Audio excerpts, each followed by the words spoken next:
শেখ হাসিনাকে নিয়ে ভারতের সামনে এখন যেসব পথ খোলা রয়েছে, তো বাংলাদেশের সাবেক প্রধানমন্ত্রী শেখ হাসিনা বর্তমানে ভারতের গলার কাটা হয়ে দাঁড়িয়েছে। তো ভারত এখন তাকে নিয়ে কি ডিসিশন নিবে সেটা ভেবে পাচ্ছে না। তো আজকে দৈনিক কালবেলায় একটি নিউজ প্রকাশিত হয়েছে, সেখানে কি বলা হয়েছে বা শেখ হাসিনাকে তারা ফিরিয়ে দিবে কি দিবে না, বা শেখ হাসিনা অন্য কোনো দেশে আশ্রয় নেবে কিনা সেটি উঠে এসেছে। তো পুরো ভিডিওটি জুড়ে অবশ্যই সঙ্গে থাকুন।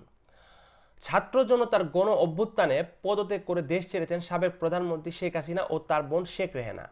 এরপর থেকে ভারতে রয়েছেন তিনি। 3 সপ্তাহের বেশি সময় ধরে দেশটির অবস্থান করছে শেখ হাসিনা। চরম গোপনীয়তার মধ্যে তিনি দেশটিতে অবস্থান করলেও তার বিষয়ে ভারত চূড়ান্ত কী সিদ্ধান্ত নিয়েছে তা আনুষ্ঠানিকভাবে এখনও জানা যায়নি। গত সপ্তাহে বাংলাদেশের অন্তর্বর্তী সরকার শেখ হাসিনার ডিপ্লোম্যাটিক বা অফিসিয়াল পাসপোর্ট প্রত্যাহার করে নিয়েছে। ফলে ভারতে শেখ হাসিনার অবস্থানের ভিত্তি কী হবে তা নিয়ে নানা প্রশ্ন উঠেছে।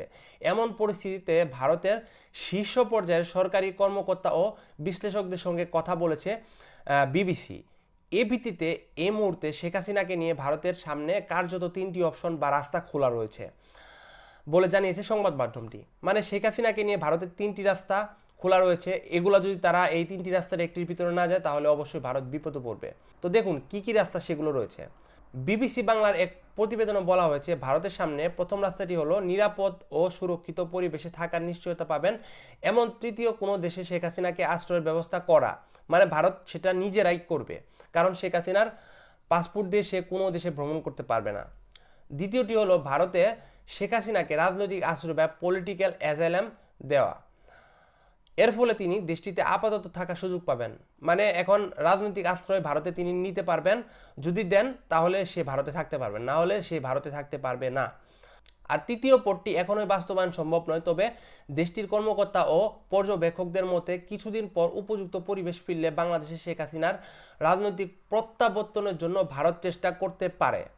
মানে তারা রাজনৈতিকভাবে বাংলাদেশের অবস্থান ঠিক হলে রাজনৈতিকভাবে শেখ হাসিনাকে বাংলাদেশে প্রত্যাবর্তন করবে, এবং সেটা খুব সুন্দরভাবে সেফলিভাবে। তো এটা সম্ভব কি না এটা আসলেই বলা মুশকিল, কেননা রাজনৈতিক দল হিসেবে আওয়ামী লীগের শক্তি এখন আর নেই।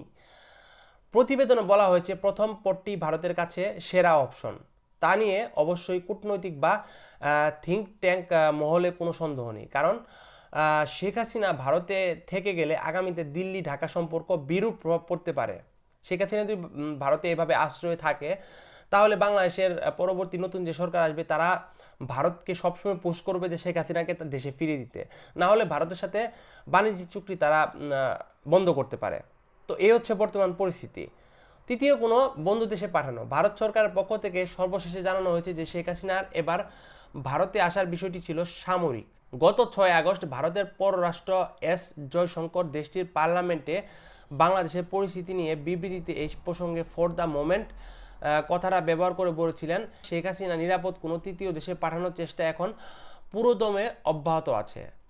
সেটি সফল না হলে দিল্লি তাকে রাজনৈতিক আশ্রয় দিয়ে যতদিন খুশি ভারতে রাখতে পারবে, তাতে কোনো দ্বিধা নেই।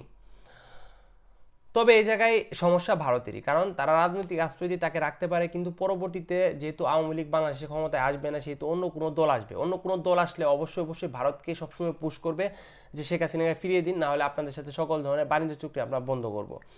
তো এই জায়গায় ভারত একটা শেখ হাসিনাকে নিয়ে পুরো একটা সমস্যার ভিতরে রয়েছে।